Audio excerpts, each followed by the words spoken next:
Bem, pessoal, vamos de BTC no fim de tarde desse domingo, 14 de abril, agora na Espanha, 22 horas e 6 minutos, no Brasil, 17 e 6 da tarde. Gente, a pergunta que vale $1 milhão é: será que vai haver mais quedas ou a BTC já corrigiu o que tinha que corrigir? Essa resposta só pode ser obtida analisando o padrão comportamental das corretivas nesse ciclo. Vocês vejam que do topo dessa onda, a gente fez claramente aqui no semanal, eu estou no gráfico semanal ancorado pela nuvem de Shimoku e pela banda de Bollinger. Vocês vejam que claramente aqui no semanal a gente fez uma onda 1, que basicamente trouxe a BTC de $20 mil até a máxima em 48.969. Depois veio a onda 2, que impôs uma corretiva de 21%. Esse foi o nível de volatilidade dessa correção aqui da onda 2. Então aqui foi a onda 1, aqui a onda 2. A onda 3 levou a BTC da mínima, que foi o fundo da onda 2, em 38.555, até o topo em 73.777. Dali, a gente corrigiu até agora de 73.777 para o fundo dessa agulhada, que bateu 60.660, 19%, 20% basicamente. 19%, 19,70%. 20%. Aqui foi 21%, aqui 19,70%. Ou seja, o que está aparecendo aqui, então, aqui foi a nossa onda 3. Calma aí, vamos botar aqui onda 3. Aqui a onda 1, 2, 3. Aqui provavelmente agora vai ser a nossa onda 4, no semanal, para depois explodir para a onda 5, que vai levar a BTC para $100 mil. O que está aparecendo é que o padrão de volatilidade correcional desse ciclo está em torno de 20%. No ciclo anterior, ficou ali em torno de 35%. A cada ciclo, a volatilidade diminuiu. Aqui no ciclo de 2021, a BTC chegou a fazer um pump na semana que começou em 4 de janeiro de 21, fez um pump para 41.950 e corrigiu forte para o patamar de 28.380, corrigiu 33%.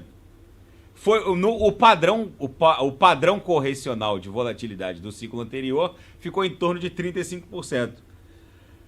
Às vezes batia até um pouco mais, aqui, nessa mega corretiva, desse topo aqui da semana que começou em fevereiro, 15 de fevereiro de 21, a BTC bateu 58.352 e corrigiu forte, corrigiu quase 30%, 29%. Ou seja, esse ciclo ostentou uma volatilidade entre 30% e 35%. O nosso ciclo atual, que é esse de 2024, que vai se arrastar até 2025, está ostentando um nível de volatilidade em torno de 20%. É óbvio que pode ficar um pouco acima, pode ficar um pouco abaixo. Na minha leitura, não tem mais espaço para uma corretiva mais ampla que essa.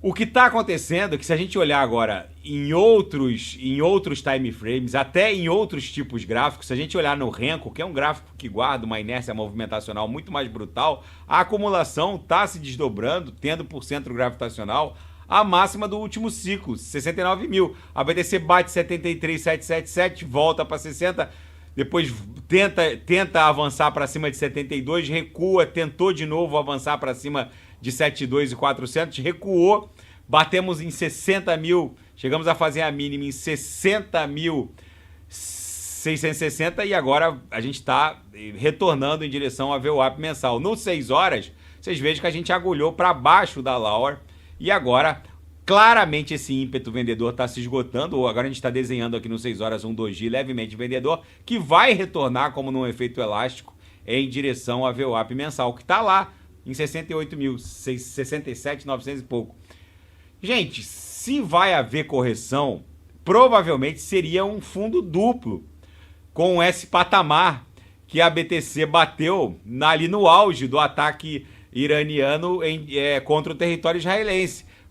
Seria um fundo triplo, né? Porque a gente já tinha agulhado no dia 20 de março para esse patamar, bateu 60,775. Não, se considerar a agulhada também de 5 de março, onde a gente bateu 59 mil, próximo ali de 60, depois agulhou no dia 20 de março 60.775 e agora 60.660. Ou seja, foram 3 agulhadas no patamar de 60 mil. A primeira um pouquinho abaixo, depois as 2 subsequentes em torno de 60.600, 60.700. O fato é que isso aqui virou um platô, então poderia ser um fundo quádruplo, né? um duplo um duplo W. É um padrão também do mundo cripto. Se houver mais uma agulhada, o que eu acho que tá um pouco fora do radar, porque eu já vou falar dos futuros no Oriente Médio. Hoje a Bolsa de Tel Aviv opera. Vou falar nos futuros chineses e da Oceania, que já estão abrindo num nível de estabilidade. O mercado meio que já precificou essa investida iraniana contra Israel como um encerramento dessa escalada. O G7 fez um comunicado, agora tudo depende da maneira como Israel vai responder a partir de agora. Como foi uma resposta telegrafada, ou seja, o Irã basicamente disse a hora e 1 minuto em que a salva de drones e mísseis iria cruzar os céus de Israel, então ficou uma coisa meio que um jogo de cena, vamos colocar assim. Então o mercado precificou de uma maneira, até agora, pode escalar absurdamente esse conflito. Enfim, a Israel pode usar essa salva de drones e mísseis para justificar um ataque contra uma instalação nuclear, por exemplo. Aí o negócio provavelmente faria um fundo quádruplo aqui, mas dificilmente a gente perderia essa formação de acumulação. Até porque vocês têm que considerar o seguinte: o mercado meio que já precificou essa resposta, essa retaliação do Irã em razão do ataque israeli contra a embaixada iraniana em território sírio. O que vai acontecer a partir de agora não há prazo, nem data para acontecer, porque seria o início de uma nova escalada. Então o mercado o que tinha que ostentar de volatilidade meio que já ostentou. Já vou falar dos fatos. Aqui um outro gráfico que a gente tem que ter em mente é o gráfico da dominância, gente. Um mercado cripto baixista impõe um avanço da dominância. E um mercado cripto em movimento de alta impõe um recuo da dominância. A dominância não tem mais para onde subir. A dominância tem uma tendência geral de queda. Ela está desenhando uma sequência de corpos reais compradores aqui no mensal, quase que inacreditável. Ou seja, a dominância não pode avançar para cima da upper. Isso aqui em algum momento tem que começar a cair para dar início à estação das altcoins, a chamada alt season, que já teria que ter ensaiado um início, mas acontece que a BTC basicamente vem se valorizando muito em relação às altcoins. A BTC basicamente nas quedas exponencia a corretiva das altcoins, e na subida as altcoins não têm acompanhado, principalmente as de alta octanagem, com algumas honrosas exceções. A Solana realmente veio lá de $8 e agora está a 140, mas muitas altcoins de alta octanagem, como Kusama, Matic, a Atom, ainda não mostraram a que veio nesse ciclo. Então a dominância em algum momento tem que começar a tombar. Não dá não é crível que uma Atom, que é a solução de camada zero de verdadeiros monstros em termos de camada 1, como o BNB Beacon Chain, que recentemente foi desativada, mas valia mais de 50 bi,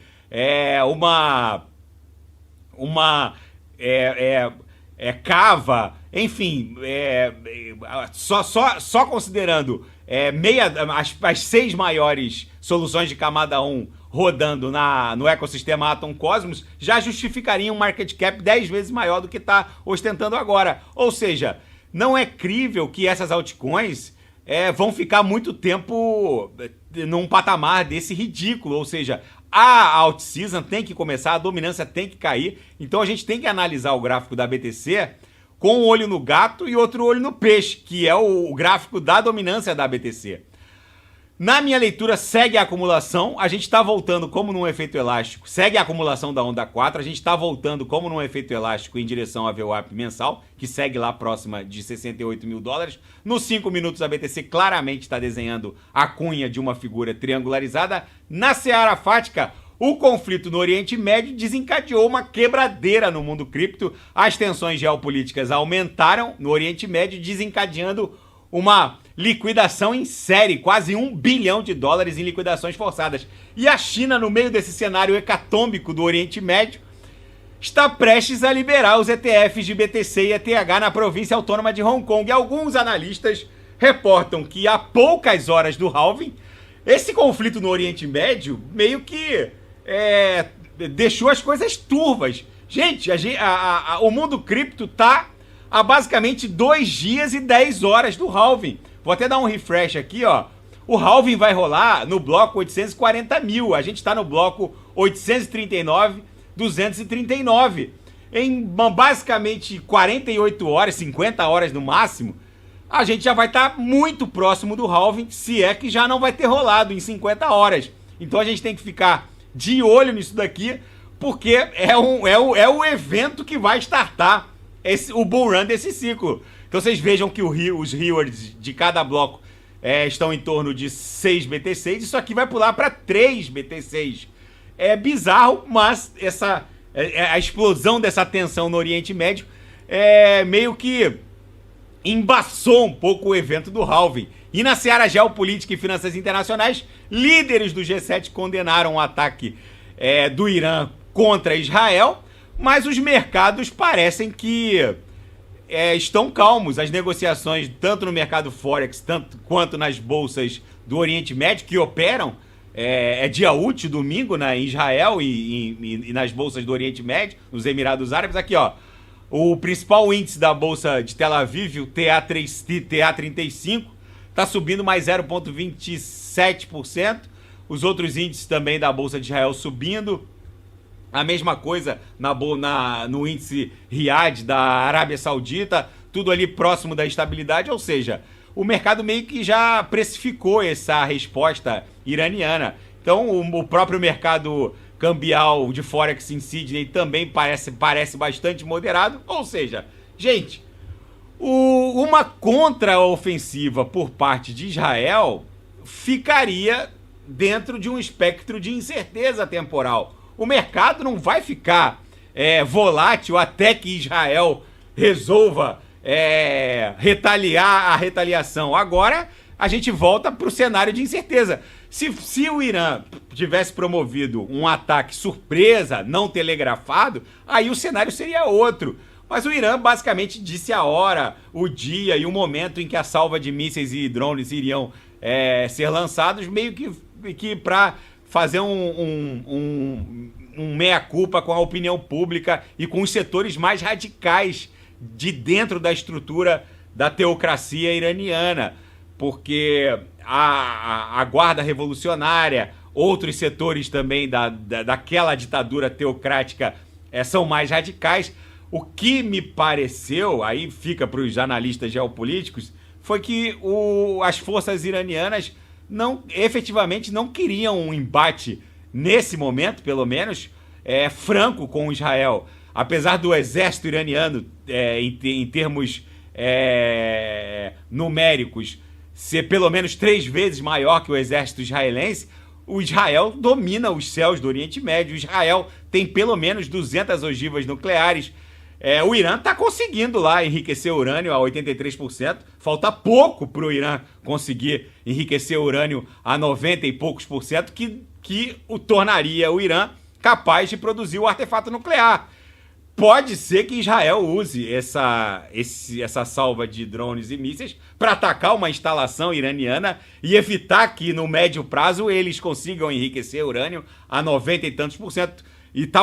Eu acredito que em menos de 10 anos talvez o Irã consiga produzir um artefato nuclear. tudo isso está no espectro. Mas o mercado, ele tem que se mover no tempo. Ele não pode ficar esperando uma resposta de Israel para daqui a 3, 4 meses. Ou seja, não há como saber quando Israel vai responder, ou se vai responder a esse ataque do Irã. O fato é que o Irã, a história toda do Irã em relação a Israel foi uma guerra por procuração, com os chamados proxies. Ou seja, o Irã usa os Houthis, usa o Hezbollah, usa as milícias iraquianas para atacar Israel. O Irã é a primeira vez, até na guerra de Yom Kippur, o Irã não fez um ataque direto a Israel. E agora eles fizeram. Enfim, vamos ver como isso vai se desdobrar. Na minha leitura, a gente segue desenhando uma onda 4. Uma onda 5 tá no radar. A qualquer momento isso aqui pode explodir. Tudo vai depender também do DXY, que se continuar nessa toada, vai impor ainda lateralização para BTC. Pode até formar aquele tal do fundo quádruplo que eu reportei aos senhores. Aí seria essa agulhada, mais essa agulhada, mais essa agulhada. E se o DXY continuar subindo, mais outra agulhada. Aí seria claramente uma bandeira de alta, porque a bandeira de alta é caracterizada por um mastro e uma canaleta virtual de baixa, que vai redundar numa outra pernada proporcional ao mastro, que na verdade é a nossa onda 3, que vai depois gerar a nossa onda 5 para 100 mil dólares. Mas vocês têm que considerar que os bancos centrais das outras divisas que compõem essa cesta de divisas, que é o DXY, e que mede a força do dólar norte-americano contra libras, contra francos suíços, os bancos centrais das outras divisas também vão defender as suas divisas. Então o dólar não pode ficar subindo ad eternum contra francos suíços, contra libras esterlinas. Em falar em franco suíço, o franco suíço se valorizou muito, né, no mercado Forex agora nessa madrugada contra o dólar australiano. E vamos ver como ele vai se comportar quando começarem a abrir os mercados aqui no Ocidente, na Europa Ocidental e nas Américas. Mas enfim, gente, tudo vai depender de uma série de fatores. Agora a gente volta à seara da incerteza. Não se sabe quando, nem em que intensidade Israel, e se Israel vai retaliar a retaliação. Vamos ver. O fato é que segue o game, absolutamente nada mudou. A gente ainda está acumulando aqui no semanal o início de uma onda 4, ali no diário já está um pouco longeva, mas o fato é que a onda 2 ostentou 2 candles no semanal, então teoricamente a gente está no primeiro. Isso aqui pode durar mais 1 ou 2 candles, ou seja, em 2, 3 semanas a gente pode explodir na onda 5. Tá bom, pessoal? Se nada fugir do script, eu volto amanhã para analisar a própria BTC. Fiquem com Deus e quem quiser sugerir é só colocar nas mensagens abaixo. Até amanhã, grande abraço, fiquem com Deus.